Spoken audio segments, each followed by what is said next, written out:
प्रभु श्री राम ने भी माना, उनसे बड़े योद्धा थे लक्ष्मण।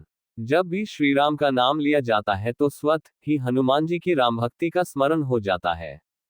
जहां एक और हनुमान की राम भक्ति की मिसालें संसार भर में दी जाती है, वहीं श्री राम के छोटे भाई श्री लक्ष्मण जी की अपने बड़े भ्राता के प्रति भक्ति भी अद्भुत थी। माना जाता है कि लक्ष्मण जी की कथा के बिना श्री राम कथा पूर्ण नहीं है। एक बार अगस्त्य मुनि अयोध्या आए और लंका युद्ध का प्रसंग छिड़ गया। भगवान श्री राम ने बताया कि उन्होंने कैसे रावण और कुंभकर्ण जैसे प्रचंड वीरों का वध किया और लक्ष्मण ने भी इंद्रजीत और अतिकाय जैसे शक्तिशाली असुरों को मारा। अगस्त्य मुनि बोले, श्री राम, बेशक रावण और कुंभकर्ण प्रचंड वीर थे, लेकिन सबसे बड़ा वीर तो मेघनाथ ही था। उसने अंतरिक्ष में स्थित होकर इंद्र से युद्ध किया था और बांध कर लंका ले आया था। तब स्वयं ब्रह्मा ने इंद्रजीत से दान के रूप में इंद्र को मांगा, तब इंद्र मुक्त हुए थे और लक्ष्मण ने उसका वध किया, इसलिए वे सबसे बड़े योद्धा हुए। श्री राम को आश्चर्य हुआ, लेकिन भाई की वीरता की प्रशंसा से वह खुश थे। फिर भी उनके मन में जिज्ञासा पैदा हुई कि आखिर अगस्त्य मुनि ऐसा क्यों कह रहे हैं कि इंद्रजीत का वध रावण से ज्यादा मुश्किल था। अगस्त्य मुनि ने कहा, प्रभु, इंद्रजीत को वरदान था कि उसका वध वही कर सकता था जो 14 वर्षों तक न सोया हो, जिसने 14 साल तक किसी स्त्री का मुख न देखा हो और 14 साल तक भोजन न किया हो। तब श्री राम बोले, परंतु मैं वनवास काल में 14 वर्षों तक नियमित रूप से लक्ष्मण के हिस्से का फल फूल देता रहा। मैं सीता के साथ एक कुटी में रहता था, बगल की कुटी में लक्ष्मण थे, फिर सीता का मुख भी न देखा हो और 14 वर्षों तक सोए न हो, ऐसा कैसे संभव है।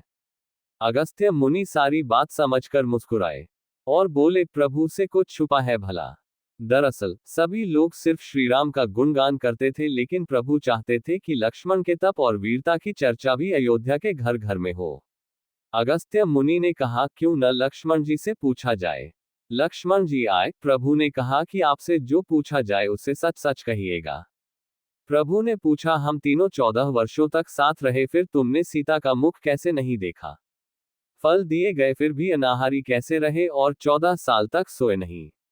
ये कैसे हुआ। लक्ष्मण ने बताया, भैया, जब हम भाभी को तलाशते ऋषिमुख पर्वत गए तो सुग्रीव ने हमें उनके आभूषण दिखाकर पहचानने को कहा, तो आपको स्मरण होगा कि मैं तो सिवाय उनके पैरों के नुपुर के कोई आभूषण नहीं पहचान पाया था, क्योंकि मैंने कभी भी उनके चरणों के ऊपर देखा ही नहीं।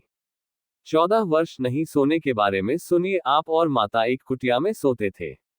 मैं रात भर बाहर धनुष पर बाण चढ़ाए पहरेदारी में खड़ा रहता था। निद्रा ने मेरी आंखों पर कब्जा करने की कोशिश की तो मैंने निद्रा को अपने बाणों से बे दिया था।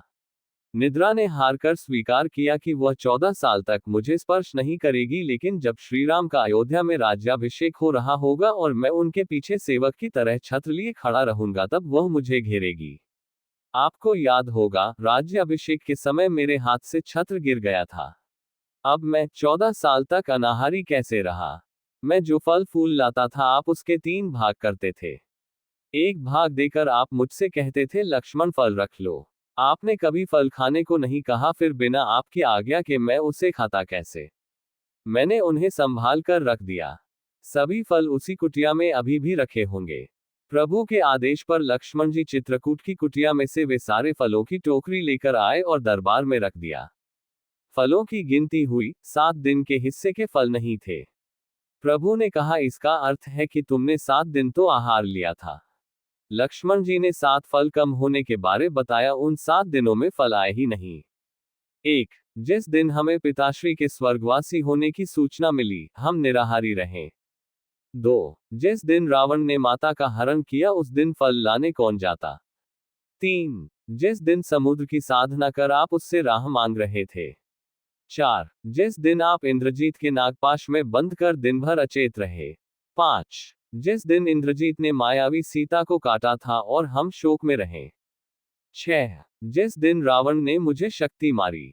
7. और जिस दिन आपने रावण वध किया। इन दिनों में हमें भोजन की सुध कहाँ थी।